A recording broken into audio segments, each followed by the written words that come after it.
Yo, this is James, owner of Paydirt underscore DFS or whatever. What's my site called? PaydirtDFS.com. That's right.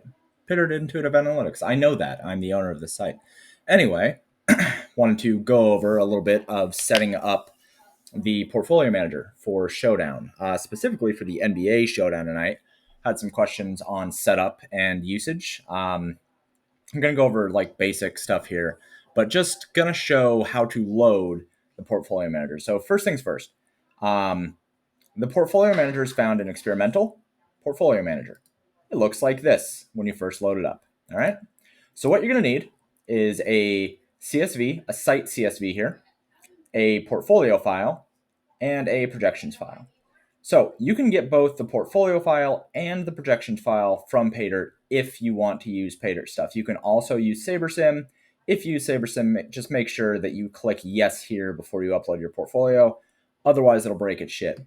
The site CSV, you're going to go over to DraftKings or FanDuel or whatever. For the NBA slate, we're going to go here.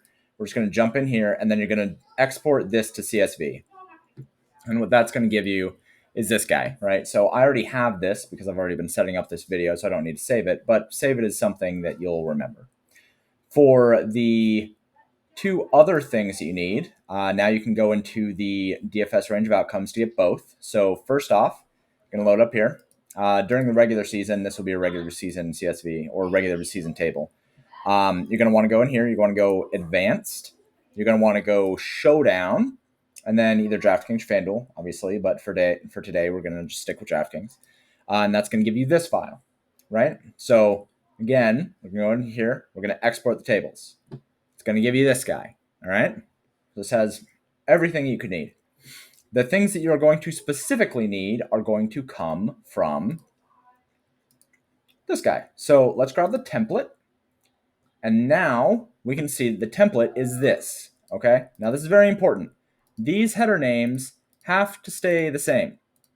Player names, position, team, salary, median, ownership, cap and ownership. These have to stay the same. It's the only way that this thing can load, okay? So the way that you load this, we can come over here and we can just do this, all right? We're going to take the player names. We're going to put them right here in the player names. We can take the positions right into position. We're going to take the team. We're going to go right into team. You get the point here, right? We're just going to copy and paste the values right in there. And we're going to leave these headers alone. We're going to let those just hang out there and maintain exactly what the fuck they are. If you don't do that, then it will break. And that's because computers are dumb.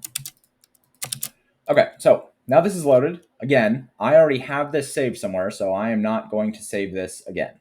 But this is how you load this, all right? Don't care about that. Don't care about that. Then the last thing that you'll need is some optimals. It's portfolio. So if you go here, you can go to optimals. And again, just choose, we're going DraftKings, we're going Showdown. It will show you what all of them are here. If you want just 150 lineups to load into this, then you can go down here and you can do export display optimals. If you want 10,000 lineups to deal with, which is what I like to do, then prepare to add export, and then export the optimals names. Very important that you do the names one. And what that'll give you is a shit ton of lineups to deal with. All right? This is literally 10,000 lineups that you can use to build with, okay? So the way that you set this up, delete all of these, delete this, keep this. All right? This is what you want. This only for NBA. Again, I've already saved this. Not going to save it again, but that's how you set it up. So let's load everything. So first, we need the CSV template. Or no, not the CSV template. First, we're going to load up the CSV. And that is NBA salaries. Then we're going to load up the portfolio file. That I have saved as NBA optimals. Okay? And then we're going to load up the projections, NBA proj. So now what you're going to see is it'll go through a name matching analysis. And now if you have any names that are different between these, then it will match those names based on some fuzzy matching algorithms. Note, this is not a perfect algorithm. It's one of the reasons why this is still an experimental model.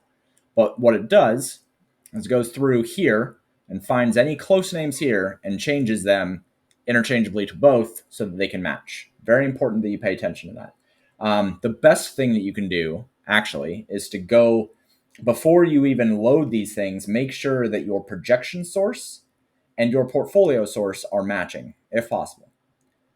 Don't have to do that, but makes things run better. So then what you're going to do, you can see that this already loaded up something, but this is not going to be accurate yet.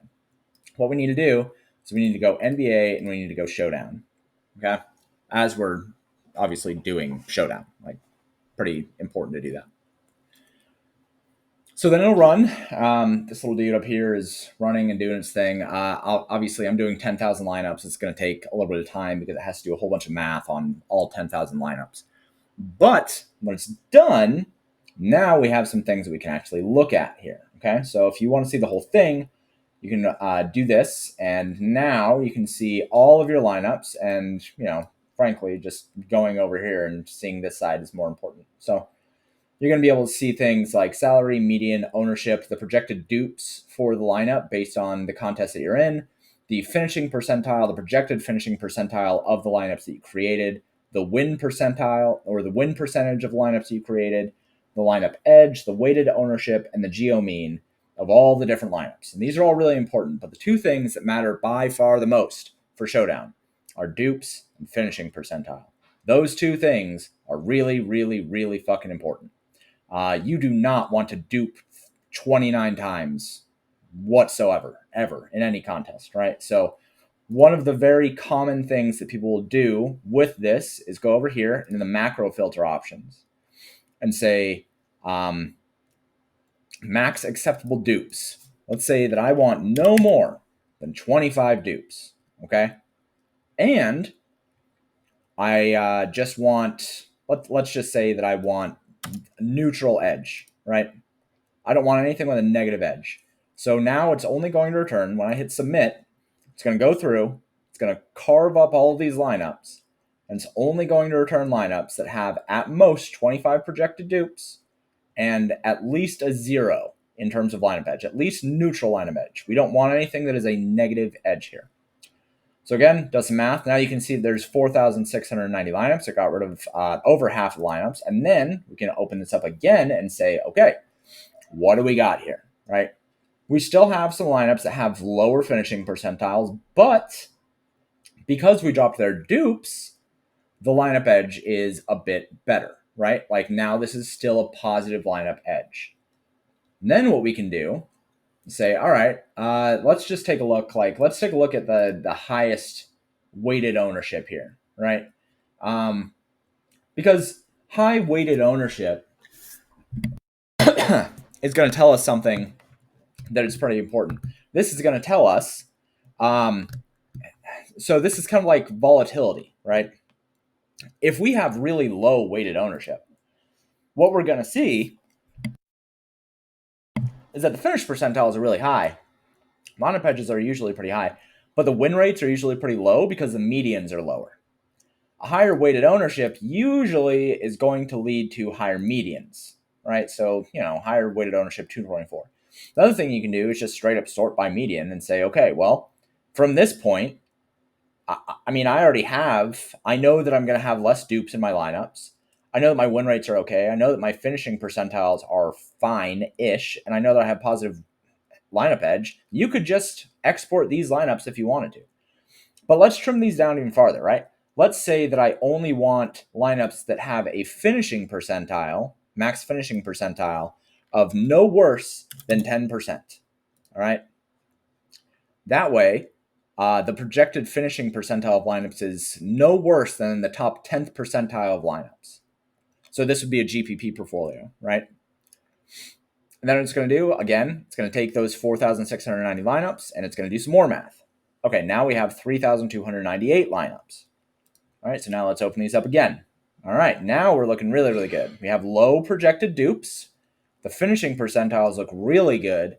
And the lineup edges are all still positive. We're happy about these. And the win percentiles are all pretty strong too.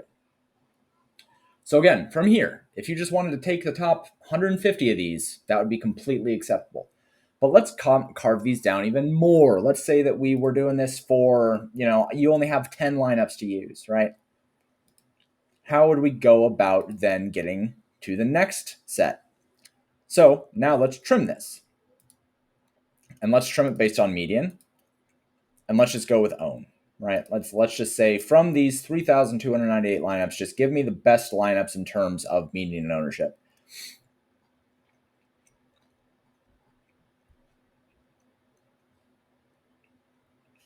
And obviously, this part takes a little while because this does math on every single row individually. So now we have 30 lineups. 30 lineups with a finishing percentile no worse than 10th, with no more than 25 duplications, with a positive lineup edge. We have 30 lineups, and these are 30 really, really, really good lineups that you can use. If you just want to take the top 20 of those and throw it into the 20 max, you could do that. So there are other things you can do here. Obviously, you can mess with lineup edge, finishing percentile, dupes. You can mess with all these macro filters. You can do some micro filters. You can lock players. You can remove players. You can trim based on different things. A whole bunch of different things here. But once you're done, all you do is just go download the portfolio, and then you have all these lineups that are ready to be uploaded. So that's how you do this. That's how you set it up. That's how you do some very basic use case stuff. Obviously, if you have questions, reach out, ask me things. But this tool is going to kick some ass this NFL season. So, you should get used to it. Thanks for tuning in. Once again, if you haven't checked out Paydirt, you should do that. I'm James, and I hope somebody takes down the main NBA flagship so I can go brag about it on Twitter. All right, bye.